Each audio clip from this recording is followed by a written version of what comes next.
Wisdom from the Greater Community, Volume 1, Chapter 8, Preparing for the Future, as revealed to God's messenger, Marshall V. Summers, on June 26, 1987 in the USA. The future is very tantalizing, you know. People want to know a great deal about it, but at the same time, they do not want to know about it either. They want to make sure that everything they have will be guaranteed to them and that more will be given in the future that is to their liking, as if you can secure a guarantee.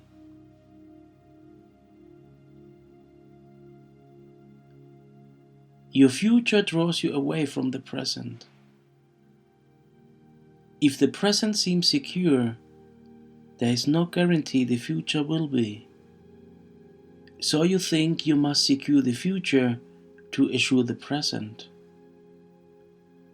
This, of course, leads to tremendous unhappiness, since the present is never secure, because the future is never secure. You hope that someone like me can provide a guarantee of the future so that you can have more peace of mind in the moment. But of course, I will not provide you that guarantee. What I will provide, however, is an invitation to learn to be able to provide for the future and to respond to the present. This is true preparation. Having certainty about future events is always illusory because you cannot have complete certainty about the future. Even if your knowledge indicates a future event, it will not be exactly like that when the event occurs. Any precognitive experience you might have of the future will only be a part of what will actually occur. The future is being created right now. It is being formed. How can you prepare for something that does not exist?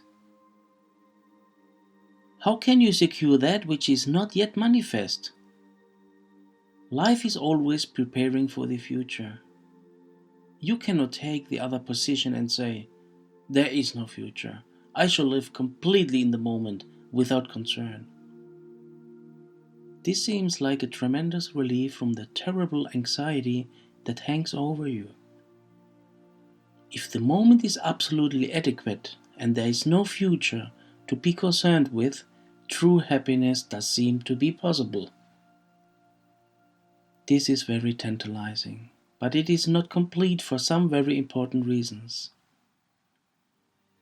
The present is the preparation for the future, and you, whether you accept the responsibility for this preparation or not, are in preparation for the future as well.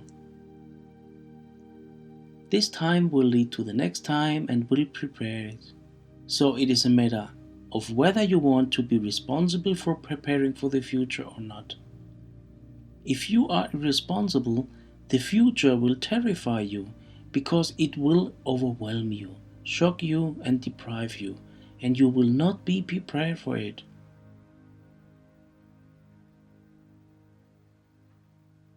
If you are without preference of any kind and have no desire whatsoever, it is theoretically possible that you could enjoy the moment regardless of what happens. But of course, this is not the case with human beings, because the process of life is preparation. Your being in this world is for preparation. You are not here simply to be here for the moment only. You are here for a purpose, and your purpose is preparation. So you cannot escape the future, but you need not dwell upon it fearfully either. The only way you can live in the moment successfully is to live in knowledge, for knowledge is completely in the moment and is completely preparing for the future, all at the same time. It accounts for the past, the present, and the future. It lives only in the present, yet it paves the way for the future and guides you forward. You cannot prepare for the future by securing it or making it predictable.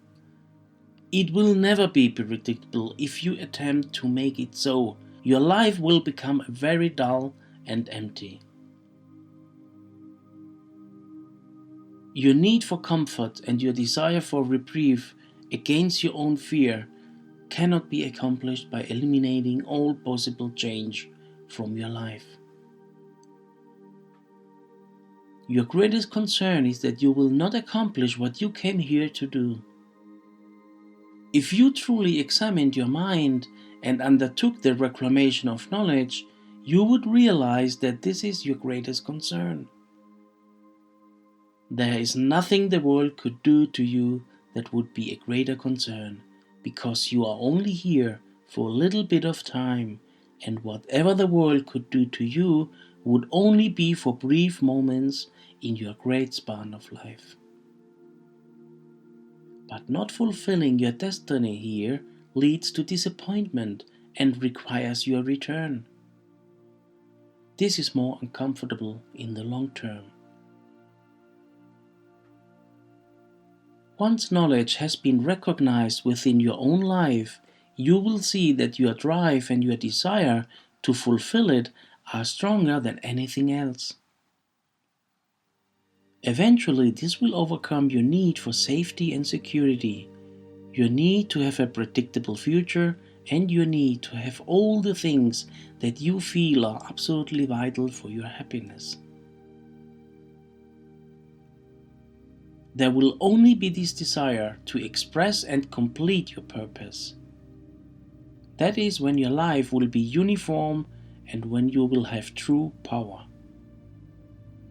Then the future cannot threaten you because you will express and complete your purpose regardless of what happens. Each new situation simply gives a new opportunity to fulfill your purpose. It is not seen as a possible loss. It is seen as a possible opportunity. If times get worse, that does not diminish your opportunity. If times get better, that does not diminish your opportunity. Doors may close, others may open. You are intent on doing something, and you will use whatever your circumstances may be to accomplish that. If your purpose has not been discovered, then survival is your main concern. And out of fearfulness, you will attempt to secure a future that is predictable and prepare yourself for it. This will destroy your experience of the present and lead you into some very erratic and compulsive behavior. It will make you profoundly unhappy with very little relief. For here the future will always elude you and disappoint you in certain ways. So I will not guarantee your future. I cannot. How can I? If I tell you anything about your future, it is but one facet of your future, and it is possible it may not occur given your own decisions in the interim. So what is the value of making predictions? Occasionally, predictions are very important to incite responsibility and constructive action in people. If there is something important or difficult that it is about to happen and people need to know about it, a prediction is quite essential. But this is fairly rare. Your role here is not simply to prepare for disaster or to find a safer, more secure hiding place so that the storms of this world will not overtake you. You have not come all the way here to hide out. You do not want to hide out. You will even destroy your own security if it becomes too overbearing. Why do people destroy all that they have created that makes them so secure? Because it is imprisoning them and they cannot stand it anymore. They would rather start all over again. So if your own stability begins to eliminate your possibility for progress, you will destroy it. You will destroy your financial state, your health, your relationships, whatever seems to be infringing upon you. This is not for freedom's sake, for freedom without purpose is quite meaningless. What is the value of freedom if there is no purpose? It is only licensed to be chaotic.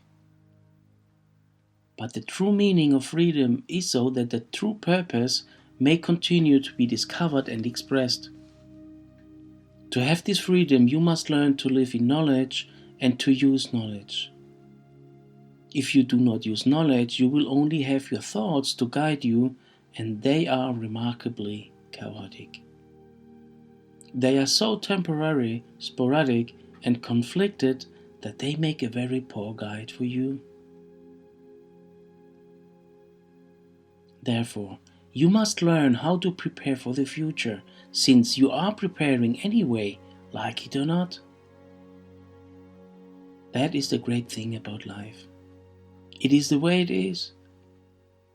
Your perspective only enables you to become engaged more effectively. It does not change your true circumstances.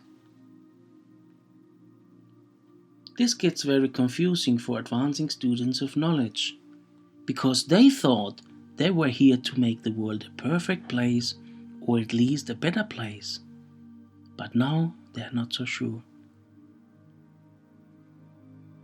If you follow knowledge, it does not always seem to lead in this direction. It does not always meet your criteria for improvement for yourself or for others. You find out that much of your desire for self-improvement is simply to have a better appearance, to look better to yourself and to others. Look at me, I'm doing well.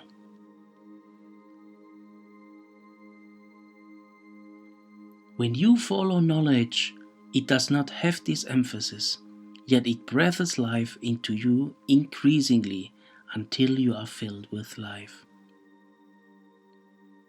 Then you are no longer a person estranged by ideas. You are now a person who is filled with life. Your ideas are secondary.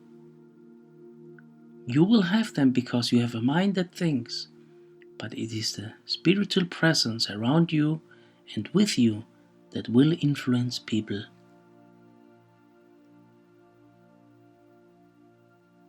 So how do you prepare for the future? It is quite obvious that you are living in a time of unprecedented change. You yourself are undergoing unprecedented change, which is quite related to the times in which you live. You prepare for the future by being able to respond to it. Knowledge will indicate what things you must develop and how you must prepare for your own specific role. Some of you will need to go into the future with no money at all.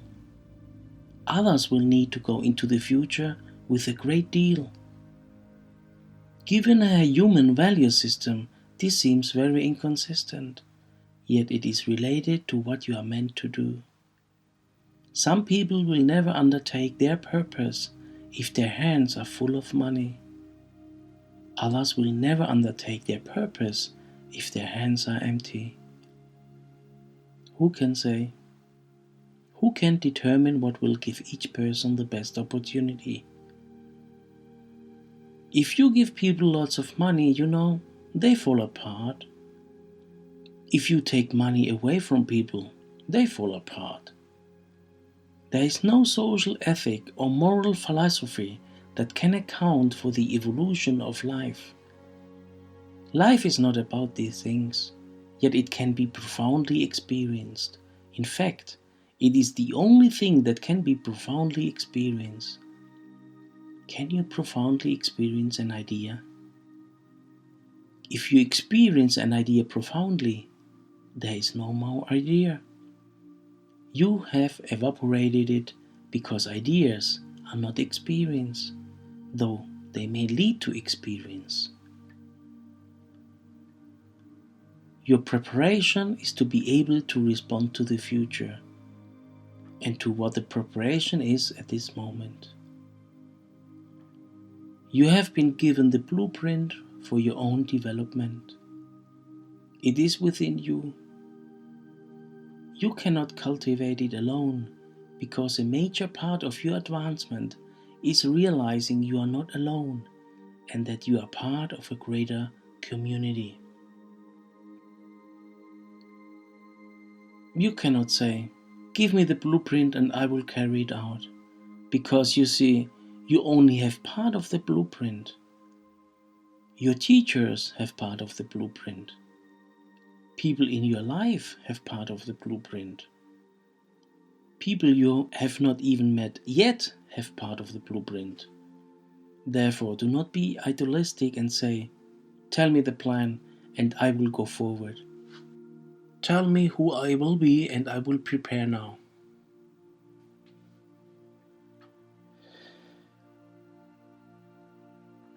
If I told people what they would be from their current standpoint, it would look either impossible or personally not preferred. Sometimes I tell people what they want to be so they can realize it is not what they want to be. Sometimes I tell people what they want to be so that they will finally support themselves and take responsibility for what they know and move forward aggressively. Therefore, how are you to be able to respond? Being responsible is a very good concept. If you are fixed in your viewpoint about who you are, what life must be, how everything must happen, who God is, and what God is doing here, then obviously you can only respond to your fixed position, and you will insist that the world support your fixed position, which of course it does not. You are not working with life then. You are trying to direct life to fortify your own identity. Your real identity is quite safe. It is established by God and does not need you to invent it, uphold it, and make the world agree it is true. Yet, the identity that God created is hidden and must be discovered. As it is discovered, it will dissolve all other identities within you. Your identity will be experienced by carrying out your purpose, because identity is life in action. It is experiencing yourself living a life that is vital, essential, and real. It is observing the results of your actions and the relationships that are developed as a result. For who God created in you is not an individual. It is part of a greater fabric. So you can look at yourself alone and say, "Who am I? I must be something very mysterious because I know I'm not merely a body. I'm not merely my ideas. I'm not merely my name and history. I know I continue after death. I know I have been somewhere before coming here." These ideas, of course, are obvious to anyone who is open to them. But who is this individual? You see, your purpose reveals yourself in its relationship to others. You did not come here just to grow up. You came here to get something done. This world is in a lot of trouble. It is created that way so that people who need to get something done can do it. Why doesn't the world become a perfect place when people are so intelligent and so loving in their true nature? Why isn't the world the way it is supposed to be? because it is an environment where people who have not accepted their responsibility for service can have an opportunity to do so. If there were no improvements to be made here, you would be quite lost, because your stage in life is to contribute. If you think your life is just for your own growth, you will become self-absorbed and miss the whole point. We wish to take you out of being self-absorbed so that you can be engaged with life. That will produce all the growth you can handle and will rekindle relationship, a sense of belonging and a sense of place that are so fundamental. People say, I want relationship and I want career and I want the promise of longevity and I want all these things as soon as possible. Well, there are people who have all these things, and they are not doing much better than you are. That is evident. People who are not in relationship do not want to hang out with people who are, because they do not want to see that what they want is probably not sufficient to their need. They want to be a have-not and envy those who have. And so they go to movies and watch people in relationship falling in love, but they do not want to go into households with lots of kids and see what marriage is really like.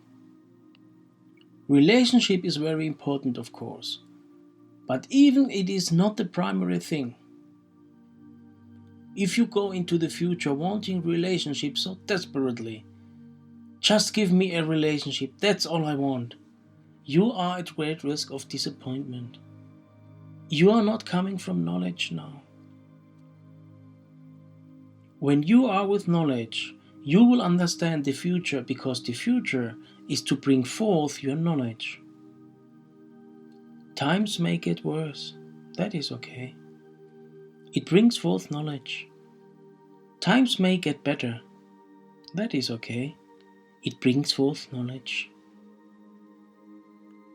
You work diligently to improve the quality of life here, but it is more mysterious than simply making everything look better, making all people look better, and making all pain seem to go away. People did not come here to be painless. That is like going to the ocean and refusing to get wet. If you wish to get involved, you must accept some degree of discomfort. There are painful circumstances here. You will have little aches and pains, even if you live an immaculate life. Yet when you are living with knowledge, these irritations are not sufficient to overcome your awareness. They are simply seen as indigenous to this environment. Not big pains, but little pains. You have already given up the big pains to enter the life of knowledge. For what is a big pain but living without knowledge? Therefore, do not go into the future with your list of demands, because you will be very frightened that you may be disappointed, and that fear will haunt you. And as you get older and you see that certain things have not been fulfilled, you will be extremely anxious for yourself and ill-prepared to deal with what the future holds. The future holds promise, but if you have your demand list, you will not see the promise.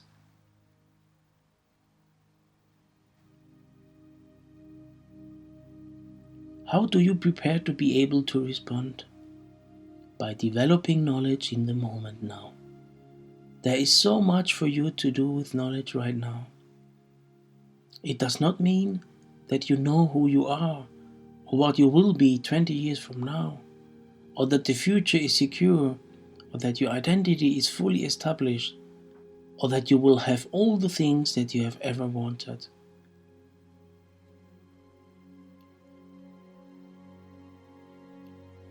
What it does mean is that your life is being revitalized. Knowledge is breathing life back into you. You have become forlorn, and as life is breathed back into you, you do not have to worry about direction, because you are moving now. You're not standing at the sidelines asking, who am I? What am I? Why I'm here? Where I'm going? You are just going, and now that you are going, you realize you have a sense of direction. You cannot experience direction if you are standing still. When you are moving in a certain direction. That is how direction is discerned.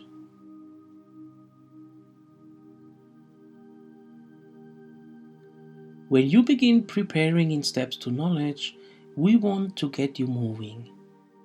We do not want you sitting around, looking at your ideas and saying, where is the truth now? We want to get you moving because when you have traveled a little bit, then you will be able to discern your direction. I was back there, now I'm here. This is my direction. You must be moving to experience purpose. You cannot be stagnant.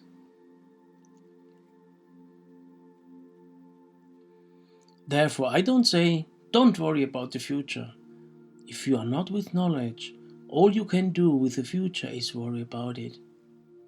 We do not say, escape into the moment, there is no future, because this is merely irresponsible. I say, develop knowledge now. Use it effectively now and realize you are here for a purpose, even if it is ill-defined. You see, you will not have a full understanding of your purpose until your life is over. Then you will look back and say, this is what actually happened. You may have a very consistent and substantiated idea of purpose, but it will not be complete until you are at the end of your journey here looking back and saying, yes, now I understand my purpose. Why do you understand it then?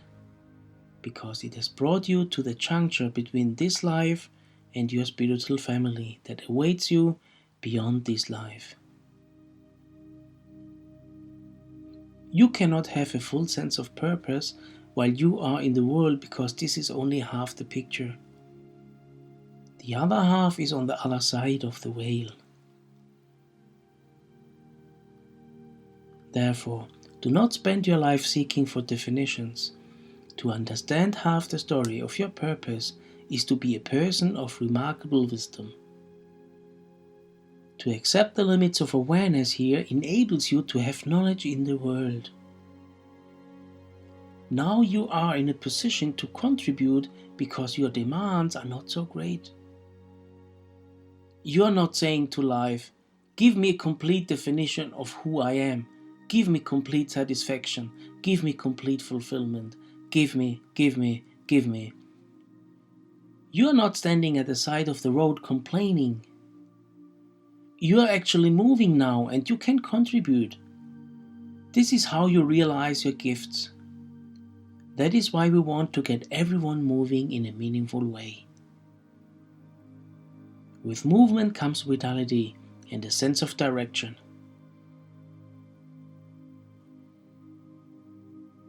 There is a great deal of emphasis now on revitalizing the past, understanding everything that has happened in childhood and going back into past incarnations and experiencing yourself as a King of England. There are so many people who have experienced themselves as the King of England that it is remarkable.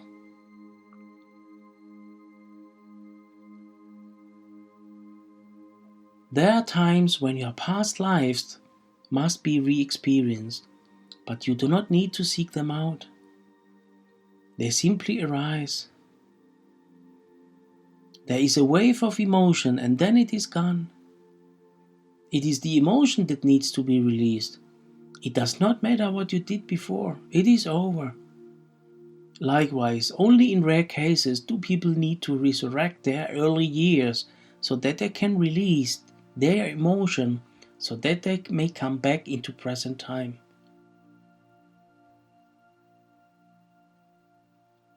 All you have at any moment in this life is your knowledge, discovered or undiscovered, used or unused.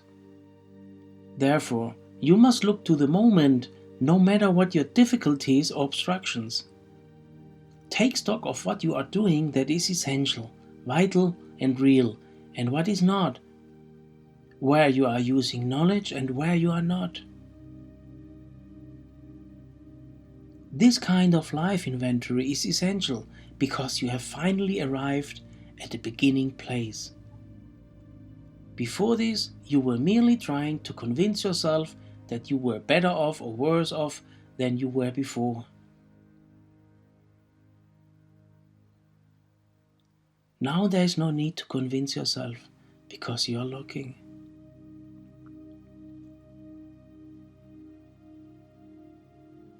This is preparation for the future because the future will confront you with things and you must be available. If you are self-absorbed, how can you be available when events occur?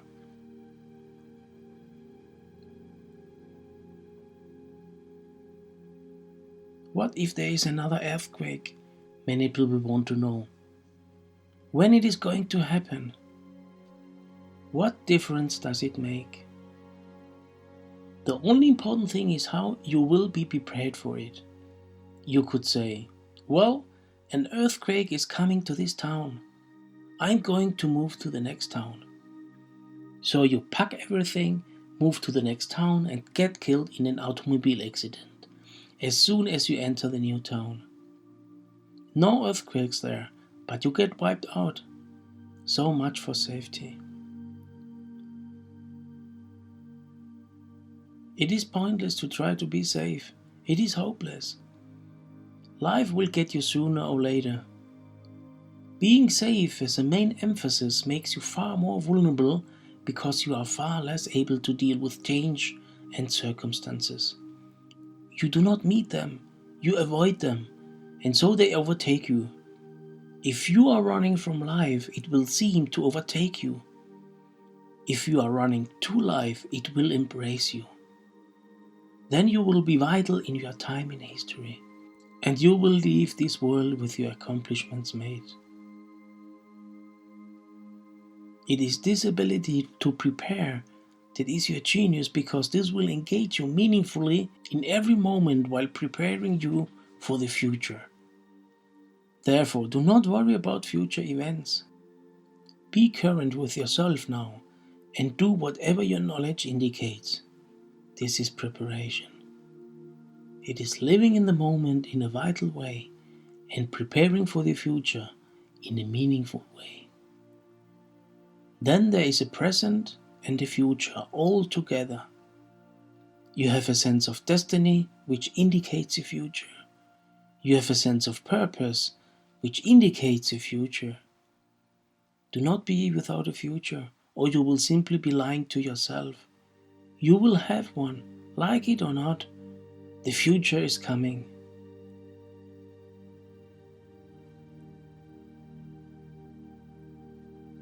As for a relationship, you cannot guarantee yourself partnership. But if your life is meaningful and vital, and you are really engaged, how can there not be a relationship in your life? When you are vital in life, you will attract people by your vitality and your direction. When you are moving, people see you and respond to you. You have to respond to someone who is moving, because they have power. When you cease moving, you cease having power, and you become like an invisible person.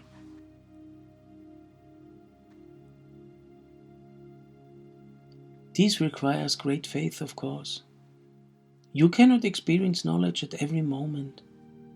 It will be intermittent, but even in an intermittent phase, it will be substantial.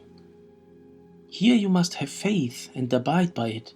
If knowledge last indicated that you must do something, then continue to do it until knowledge indicates otherwise. You do not have to go back every 5 minutes and say, well, let me re-evaluate this situation. Am I still supposed to be doing this? When you do that, you start to stop. Living with knowledge will take you from juncture to juncture, bringing forth all your best abilities and minimizing all your difficult or negative acquisitions.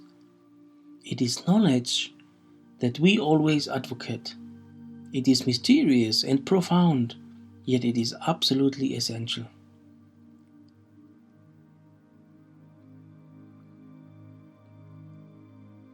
We have spoken before of events to come, the nature of the time and era that you live in, and the kind of preparation that is required. You live at a time when the world is being forced to unify itself, not because this is its moral prerogative, but because you are emerging into the greater community of worlds. You are venturing into space, and your neighbors from beyond are venturing into your realm increasingly. This is the larger picture. Your knowledge will account for this, but your personal wishes may not. If you are still having your demands that life give you all these specific things, how can you attend to these greater forces? How can you see the movement of things within a larger context? You only see them in terms of whether they give you a greater promise or a greater reliability in fulfilling your wishes. That is why it is so easy to misinterpret current events, because you see them from such a limited perspective. You are very afraid that changes in your economy or your politics may limit your freedoms and your acquisitions, yet these forces will continue. If you are to successfully move with them and serve them, you cannot be fighting against them. You cannot be fighting those things you are meant to serve.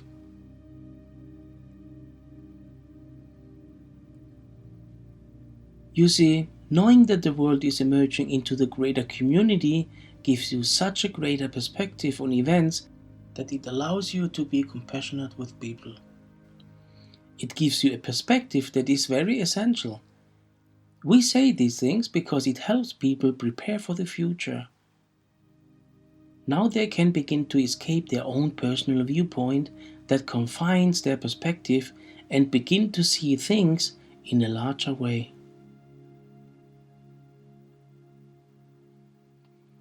When it is essential for you to have new information that is crucial to your future, this will come to you through knowledge.